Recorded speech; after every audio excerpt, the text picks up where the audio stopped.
Bonjour everyone, welcome to another diecast showcase. Yeah, today we're going to be doing another video. These are recent finds basically that I've made actually before the year's end, but this is going to be my 2023 New Year's video, I guess. So basically we're talking about pretty much 90% finds from Majorette. So as you can see in front of you, there's a nice little gift pack, the vintage cards a gift pack that's right in front of us right now. This is the first Majorette gift pack that I've picked up since pretty much I've been collecting. So yeah, you've got a nice little selection of older cars in here. So from the 60s all the way up to today, well, or to the 80s, should I say, 60s to 80s pretty much. So you've got yeah, a nice little Porsche 930 Turbo, classic Beetle, VW Beetle, Toyota Celica, early 70s, Renault 5 Turbo, as well as a Citroën 2 Chevaux. So basically this pack we'll check more in detail basically on another separate video where I'd like to do an unboxing of these and check these models out individually. We'll just take a quick glance right now basically. So first in the lineup is that nice little Porsche 911. Can't really see the wheels too well, but they're really not my favorite wheel. On the contrary, from modern Majorette, there's nothing vintage about them. Basically, they're at least they're black, so you don't see them too much. But they're kind of like slight Y twin 5 spokes. Not the most fabulous wheel out there, but the model itself is really nice. Got some nice front and rear tampos. Tampos throughout. You got all the specific 911 details in regards to that whale tail. The shock absorbers for the crash era, the crash era, bumper. Nice little Porsche logo with all the little details you'd expect to find, and you've got the aero mirrors. This is really more like a 934 than anything else, honestly, but really nice. Opening doors on this one. Next, we got that classic Beetle. Love the wheel choice on these. It's not what's most vintage, the twin 6-spokes, but you got the chrome ring, and I love the fact that they're smaller diameter and much wider. So definitely very cool. You've got an opening frunk on this one. Nice seafoam green color, which is pretty period accurate. Got all the nice little detailing as well. If you can see, got like the nice little chrome on that center line on the front cover. You've got some chrome on the just on the side there, just below the windows, the side windows. Really nice little car overall. And the two together are really cool. It's kind of like the ancestor and the and the development of that same ancestor into something different. So flat 4, flat 6, moving right along to the beautiful Celica GT Coupe. This is the second color variation. Original one, which I do have on a single, was yellow, so this is a recolor in black. There's also been a rally style version, the Zamac version, or should I say bare metal version of this. I really like the fact that you've got lens front lights, red interior, which is a nice contrast with the black body with that little red stripe that's pretty accurate to what you would have found on the model in period. My favorite for vintage cars, if you're talking about Majorette wheels, these tri-spoke with the chrome lip, very nice stuff. You got really nice Japanese nostalgic car there. You do have also the chrome window surround, as you can see. Really nice model with opening doors. Then you have the my favorite of this pack, the Renault 5 Turbo. So this is a Rally Homologation Special. It's a mid-engine, wide-body, well, actually mid-rear engine, wide-body version of the very civilian Renault 5. Le Car, as they were sold in North America. Yeah, really nice again. Lensed front lights. You've got the chrome 10 spokes on this one. This is the first color release. It was released as part of this pack first and foremost, and then came out in a second color wave in blue, which were the two iconic colors of this car. So I do have the blue on a single, and I've got this red on in this gift set. And this one, the actual rear, well, that's not really a trunk. It's more like the engine lid, engine cover, however you want to call it. That's the part that opens. Not a great moving part on this one, unfortunately, but still very cool. Last but not least, we have this Citroën 2 chevaux, which means 2 horsepower, which is 2 fiscal horsepower. These cars had about, 30 horsepower. This is probably a 1960s vintage car.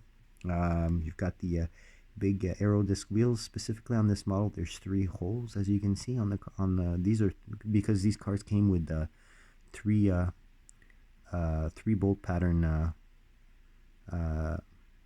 wheels, basically. So yeah, it's kind of weird. Notice also that all these cars have rear view mirrors except for the Beetle. But this one has what's mocked up to be a little canvas roof, opening roof. Extremely huge suspension travel on these, and these were specifically developed to be cheap, reliable, be extremely easy to work on, and of course have extremely good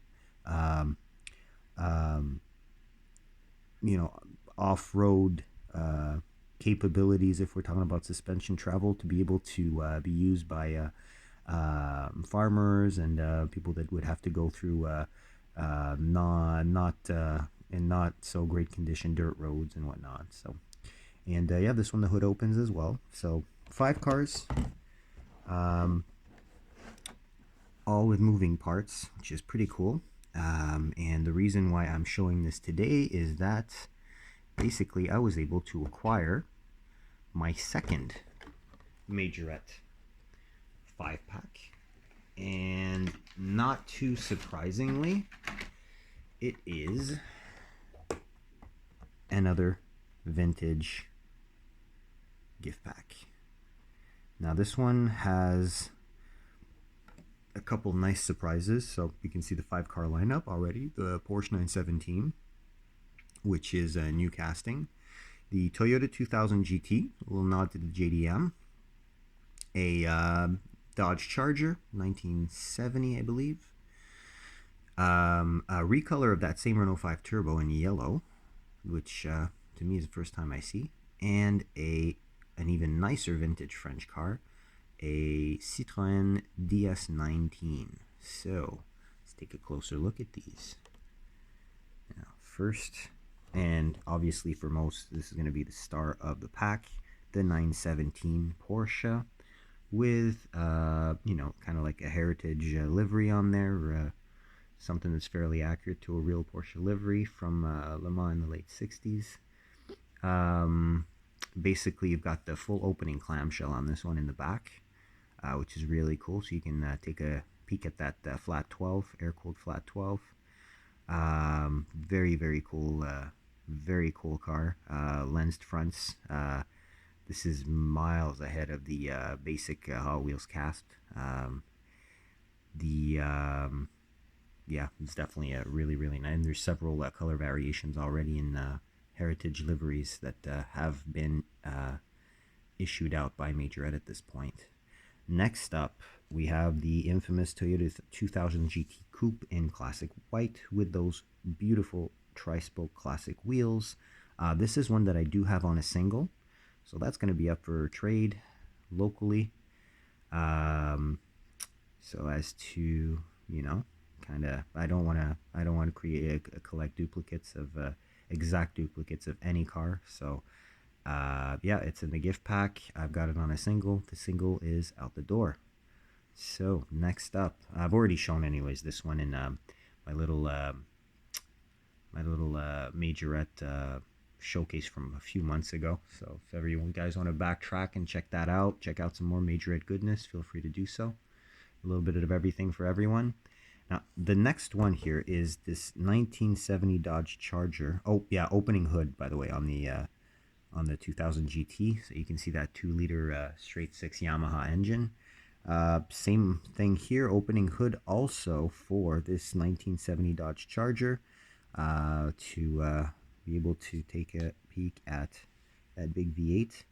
Now the wheel choice on this, I'm not sure how I feel about it. They're kind of like, I don't know, like semi off-roady type wheels. The cast itself, is it's the wheel arches are slightly big, but it's got a meaty setup, so it's a pretty good cast. I think it's the only premium majorette American car that I actually have in my collection. So all black like this, a la Fast and Furious, but without the big blower. Why the hell not? I mean, totally cool. Don't have this casting, and it's a fairly new casting as well. I believe it was released last year, so nice stuff. Next up, another Renault. Actually, the yellow color does lend itself a little bit better to seeing the details, and I like the fact that then this is more reminiscent of the Turbo 2. The second variation with a little bit more, a little bit less quirky dashboard, a little bit more power, and basically a slightly larger turbo so as to eliminate some of the lag. Smaller turbo to eliminate some of the lag. And it's a little 1.4 liter turbo that's in the rear of this. So, and basically we're talking about the same wheels, and the black lower body cladding is definitely specific to the Turbo 2, as opposed to the slightly off body color for the first iteration of the Turbo that came out in 1979 for the 1980 model year. Last, definitely not least, the Citroën DS. You'll notice the same disc wheels that you saw on the Citroën 2 Chevaux, but these ones do not have the 3 holes. So it's almost like moon discs on there. Pretty cool. White roof with the really nice darker green, slightly bluish green gloss. Nice retro color. All the little details are there. The top pavilion lights are there. Opening doors. You've got some. Be able to see a little bit better here. This is such a quirky design, and this has full hydraulic suspension, full hydraulic brake system. Literally, you can raise and lower the suspension however you want, each wheel or each axle independently, and each side independently as well. You could literally get a flat on this, raise the wheel, especially if it's a rear wheel, raise the rear wheel that has the flat, and you could just keep on going on 3 wheels basically without the car tilting, as long as those old school hydraulics hold up there. Yeah, and the brake is actually not a pedal, it's a button, which took a lot of getting used to per period journalist reviews. Emergency stops that were not wanted definitely did happen. So yeah, really nice piece. I'm very happy to have this. I'm really still heavily looking for the DS21 version of the Matchbox has that I don't have in my collection. It's a casting I love. Big difference between the 19 and the 21. You'll notice the 19 has small circular wheels, whereas the 21 has a little bit more modern looking ellipsoidal covered lights, basically, that would basically take up the whole area that's kind of indented on the front wing there. So that's the difference between those two classic and quirky French cars. So there's my newest 5-pack. Got this in a toy store, and it was actually on special for Boxing Week, I guess. So I actually paid $7 less on this than I did on the first one I purchased. So pretty happy about that. Um, no, actually, no. I'm looking at the price. No, actually, not true. I actually paid $5 less on the first one. All right. So next up, I did also stumble upon. Well, actually, you know what? Little interlude from just tiny interlude from Majorette. Did pick up this Matchbox that seemingly is really hard to find. It's from the current case, and it's the as you can see from the side here, the NASA Kennedy Space Center security patrol car. Interesting livery. I don't have a NASA security vehicle, and this is the only charger of this specific generation, like the facelifted original Charger sedan kind of thing. It's the only one that I have of this vintage from Matchbox. So it's got the black base, which lends itself to the black push bar, full sides, no front. Although, you know, the side indicators do slightly brush onto the front lights, and no rear. Dark, fairly dark tinted windows to give that light bar a little bit of a contrast as opposed to if it was clear. Black interior, you know, pretty cool car. Happy to have it thrown into the stash of emergency vehicles. So, yeah, nice Charger. So, yeah, quick interlude there. So we'll finish off with new wave of Majorette that actually hit, and literally the day after I found the 5-pack. Very happy here that these dropped. First one I'm going to show you is the Toyota GT86. Good old 86. So this is the Majorette version. There's already a Hot Wheels version, a bunch of different varying versions from other higher end manufacturers, but this is the version that Majorette went with. So I do like the slightly pearlescent orange. Not a big fan of that black stripe that's all over. I probably will end up trying to remove that with some good old nail polish remover, or potentially some whiteboard markers. Either way, not a big fan of the stripe, but you know, the casting itself is really cool. Cool tampos on the back. It kind of has the facelifted style rear lights. Great front end. You do have the Toyota logo, which you can barely make out. There you go, as well as the lens front lights. Black grille, it's part of the base, which is always good. Plastic base, plastic wheels. Wheels, you know, look, they're a little bit big. You know, chrome lip, 5-spoke, you know, with a little bit of chrome going down the spokes. You know, they look like cheapish aftermarket wheels. The offset and stance is okay, I guess. I'd have to see it like actually just resting on itself as opposed to in the bubble. But yeah, so opening doors. So I like it. Will I keep it? I'm not sure, actually. I kind of bought it on a whim because I got excited because of new singles, but I'm not sure I'm going to keep it. Either way, I mean, it's a cool car. I don't know. We'll see. We'll see what happens. Next up, one I was definitely excited, and actually this is the one I was the one I was looking forward to the most, except for the last one I'm going to show you. This one, the packaging is really off. I don't know if you can see, but the car is kind of like just crunched in there, almost as if it was a wrong internal packaging inside that bubble for this car. But nevertheless, as you can see, V90. So not a cross country, just a regular V90. There is no badging on the back, so I wouldn't be able to tell you what engine is in there. In North America, we only got these as T6 in either Momentum, R Design, or Inscription trim. Momentum being base, which pretty much looks like what this is right here. Momentum trim.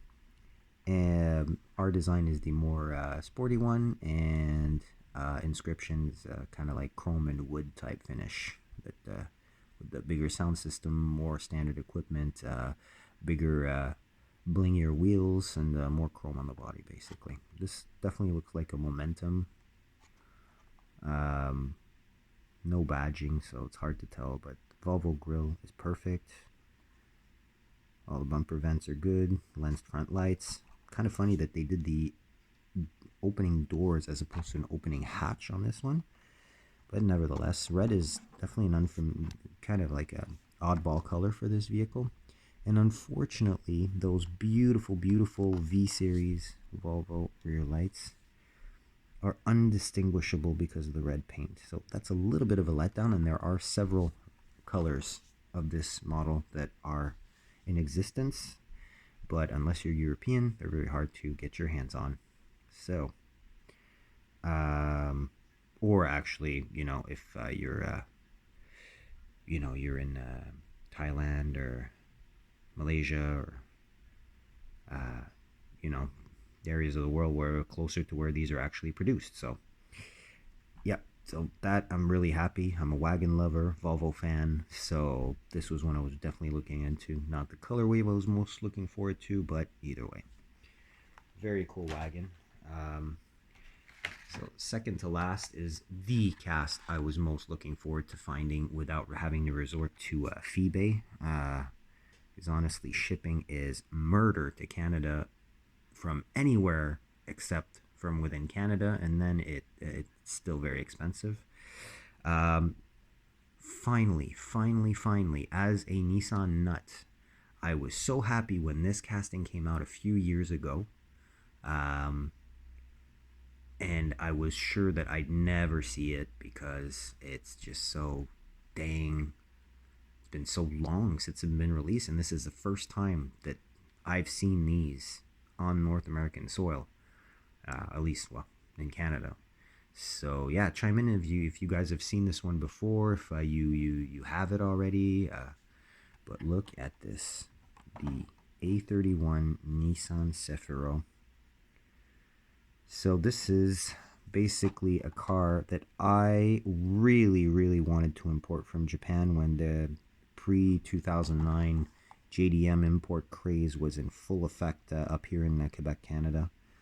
So it's basically the slightly larger, slightly more luxurious version of an R32 Skyline GTST sedan. So can't really see under the hood because of the packaging, but under the hood, not in a whole amount of color detail, but fairly well rendered or cast in plastic or molded, is an RB20 DT, so inline 6 turbo, with 215 horsepower as standard, about same in torque, foot-pound of torque.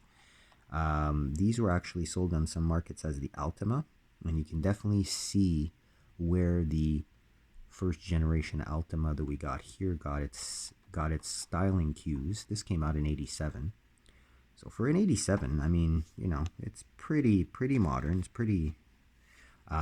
So yeah, the Altima, the first gen Altima, it came out in '92 in North America. It was actually based on the Nissan Bluebird. And the Nissan Bluebird is actually one of the designations for the Datsun 510. Or, yeah, so I'll stop geeking out on the Nissan facts there. But yeah, all in all, just to say, this is basically something that I would compare probably to where the Nissan Stanza stood in the Nissan range in North America. So between the Sentra and the Maxima, but a little rung over the Altima. Just to give you an idea of the positioning in the Nissan range, where it would have been if this had been sold in North America. It wasn't, because the Altima was chosen instead of this one. Altima was front-wheel drive, this one's rear-wheel drive. Yeah, and I mean, this casting actually came out from Majorette as liveried as Christy Louise drift car. So she is a Thai model that became a professional drift circuit driver, and she has one of these with a 2JZ swap with like 500 to 600 horsepower that she whips around. So Christy Louis, look her up. yeah, really cool. Happy that, we're not talking about her livery on this one. Um, just plain black, the T37 looking wheels and chrome. Perfect color choice. They do make these in silver, white, and red as well in the plain colors. And the liveried ones would be like this, but with a red and silver livery, or either the chrome wheels, the black wheels, or the red wheels, all depending on which release we're talking about. So either way, this is perfect edition. So happy to get my hands on this. Been looking so forward to getting a 164-ish scale Sephiro in the collection. So there you go. Last and but definitely not least, got lucky again, guys. The Majorette case drops. Here's the 2022 chase piece. Look at that shine. So we are talking about, hard to read on the holographic card there, but there you go. Rose Gold Edition 2022 chase piece of the Mercedes AMG A-Class A35 4MATIC. So shiny. Funny because this is the second chase Majorette that I find. And the first one was also a Mercedes. Was the AMG GTR, which the original color of this, I'm not sure actually what it is because I did not find the regular one on the pegs just to compare. But normally we're talking about, I have this one in a white variation, which has the multi-spoke black wheels. It's white. It could be a carryover to this specific case because there is a tendency to do that. But I'm really not sure what the original color is, so I will have to look that up. Example, now they're rose gold for this year, so basically a little bit more pinkish gold than just regular gold. The first one I have is actually gold chrome, and the regular version, it was the green hell version of the AMG GTR in that kind of like viper green, gloss green. So this one I'm not sure what the color is, the basic one, but yeah. Another chase. This is probably going to be used as trade bait because, as mentioned, I have a regular version of this from the previous release, and I do like the wheels better.